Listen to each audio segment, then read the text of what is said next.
प्रारंभ के सभी दर्शकों को मेरा नमस्कार। मेरा नाम है संदीप आर के सिंह। दर्शकों, आज का जो विषय है, दिल्ली में अर्बन नक्सल्स निकले। तो दिल्ली की हवा जहरीली हो गई, पॉल्यूशन बहुत ज्यादा फैल गया। तब ये लोग निकले, इंडिया गेट पर प्रोटेस्ट कर रहे थे। और हुआ ये कि ये गए तो थे, परमिशन लेकर गए थे कि हम पॉल्यूशन के अगेंस्ट में प्रोटेस्ट करेंगे।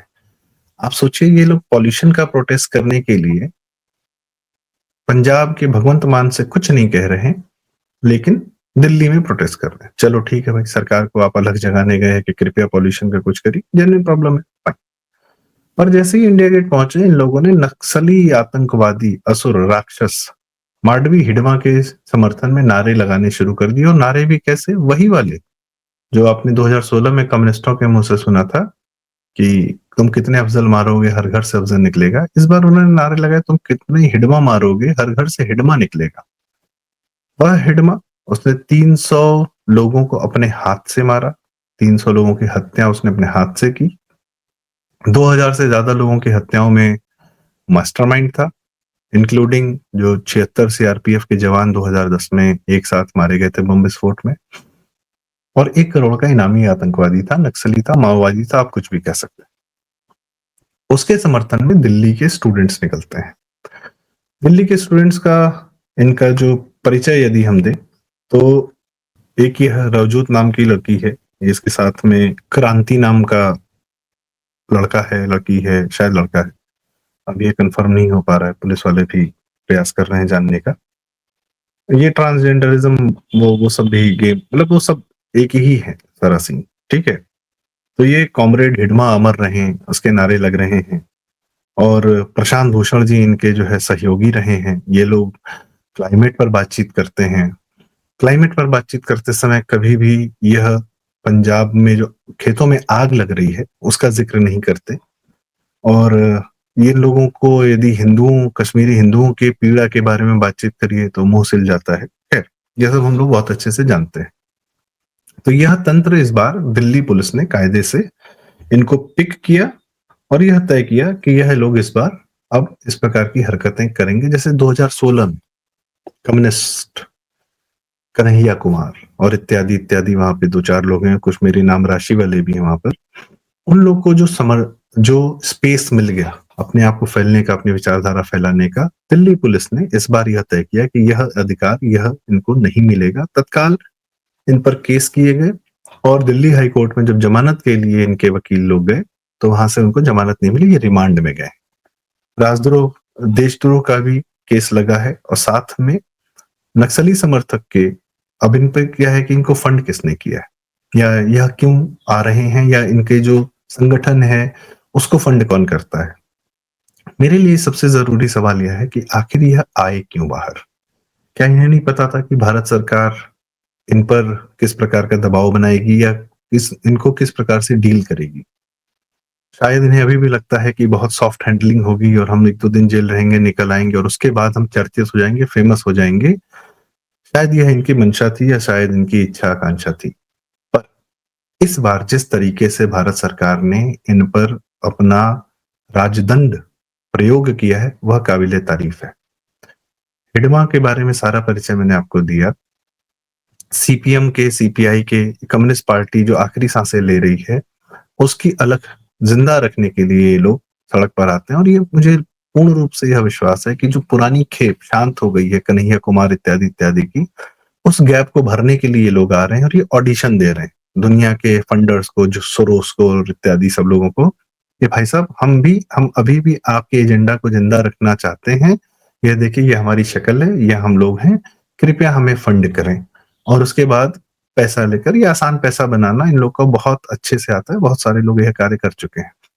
जाहिर सी बात है। दूसरा यह कि किस प्रकार से कन्हैया कुमार ने कांग्रेस में अपनी जगह बनाई, एनएसयूआई का अध्यक्ष हो गया और उसके बाद जो है आज की डेट में करोड़पति आदमी हो गया है। बिहार चुनाव में अपना घर भी दिखा रहा था कि 2-3 फ्लोर का बढ़िया बंगला उंगला बना लिया है। कई बार तो 5 स्टार होटल में पहाड़ों में अपनी फोटो डाली है, आईफोन भी घूम रहा है उसके साथ में। तो उसने अपना जीवन सेट कर लिया है। उसी प्रकार से इन लोगों को भी लगता है, इन बच्चों को भी, कि हमारा भी जीवन सेट हो जाएगा। पर यह 2016 नहीं, ये 2025 है। और यहाँ पर अब केंद्र सरकार, गृह मंत्रालय पर्टिकुलरली कसम खा चुके हैं कि नक्सलियों का नाम का न भी नहीं रहने देंगे। डेडलाइन सेट है और या तो वह समर्पण करेंगे या वह भगवान के सामने समर्पण करेंगे या वह केंद्र सरकार के सामने समर्पण करेंगे। उनका समर्पण होना ही होना है। जो पोलियो वैक्सीन का एक-एक वायरस या कोविड का जिस तरीके से वायरस वैक्सीन दे देकर और हर सबके शरीर से अंत किया गया है ना, वही इलाज है, वही प्रक्रिया ही होनी है जो इन लोगों का भी इस प्रकार से इन समर्थकों का अंत करेगी। तो अपने बच्चों को ऐसे संगठनों से, ऐसे कॉजेज़ से कि पॉल बड़े ना इनके कॉज़ बड़े वो होते हैं कि हम पॉल्यूशन पे बात करेंगे, हम क्लाइमेट पर बात करेंगे। क्लाइमेट पर तो सोनम वांगचुक भी बात करता है, पर क्लाइमेट पर बात करते-करते एजेंडा किसका फुलफिल करता है? चाइना का। ये जो संगठन है, ये इसमें एक जो यह क्रांति नाम का लड़का है जिसके लंबे बाल थे, उसका संगठन है हिमखंड के नाम से। उसने कहाँ प्रोटेस्ट किया था, किन मामलों में प्रोटेस्ट किया था? जो उत्तराखंड में चार धाम प्रोजेक्ट चल रहा है, चार धाम यात्रा प्रोजेक्ट चल रहा है, जहाँ रेलवे नेटवर्क ले जाने की बात हो रही है, वह उसके प्रोटेस्ट में था। तो वहाँ पे क्या कर रहा था? किसी भी कारण से एनवायरनमेंट के नाम पर उस प्रोजेक्ट को रोकने का प्रयास कर रहा था। उस प्रोजेक्ट को रोकने का प्रयास और कौन करना चाहता है? चाइना करना चाहता है। कांग्रेसीज़ ने कभी हमारे सीमावर्ती इलाकों में इंफ्रास्ट्रक्चर डेवलप नहीं होने दिया। हमको हमारे सीमा पर जाने से रोकने का कौन प्रयास करना चाहता था दिल्ली में? शर्जीली माम कि बिहार और बंगाल के बीच और उत्तर-पूर्व के बीच में जो हमारा ब्रिज है जिसको ये लोग चिकन नेक कहते हैं, मैं उसको चिकन नेक कहना नहीं पसंद करता हूँ। उसको तोड़ने का वहाँ पर मुसलमानों की मतलब एक लार्ज पॉपुलेशन वहाँ बिठा देने का, ताकि यहाँ से सेना ना जा पाए। तो कोई भी इंफ्रास्ट्रक्चर हो जो भारतीय सेना को या भारत सरकार को मजबूती प्रदान करता है, भारत को मजबूती प्रदान करता है, उसके अगेंस्ट में इस प्रकार के तत्व आते हैं और यह तत्व आज यह वीडियो करने का यह भी एक कारण था। यह तत्व ऐसा नहीं कि सिर्फ दिल्ली में या यूनिवर्सिटीज़ में यहाँ पाए जाते हैं।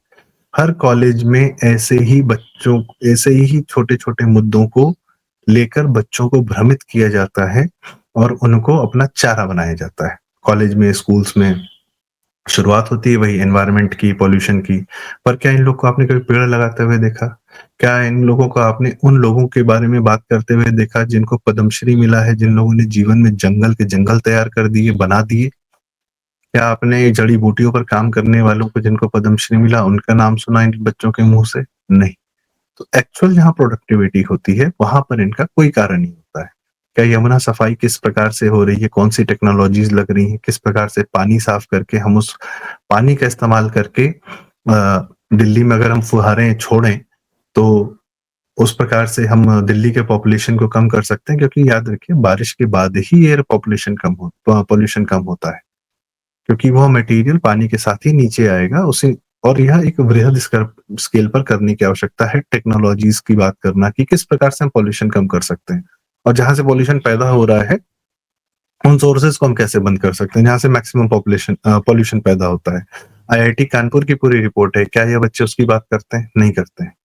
तो कहने का मतलब है कि भ्रमित किया जाता है, सिर्फ़ इमोशनल बनाया जाता है और अंत में इन बच्चों का करियर खराब किया जाता है। और इनके पीछे प्रशांत भूषण जैसे लोग हैं, उनका क्या है? वो तो अपनी ज़िंदगी बढ़िया जी लिए हैं, देख रहे हैं कि चलो उनका फंड आता रहा है, वो पीआईएल करते रहेंगे, पर अपनी बंदूकें इन बच्चों के कंधे पर रख के चला रहे हैं और इन बच्चों को मुद्दे जो हैं उसका एक्चुअल समाधान पर यदि कोई कार्य करे, तो कोई दिक्कत नहीं है।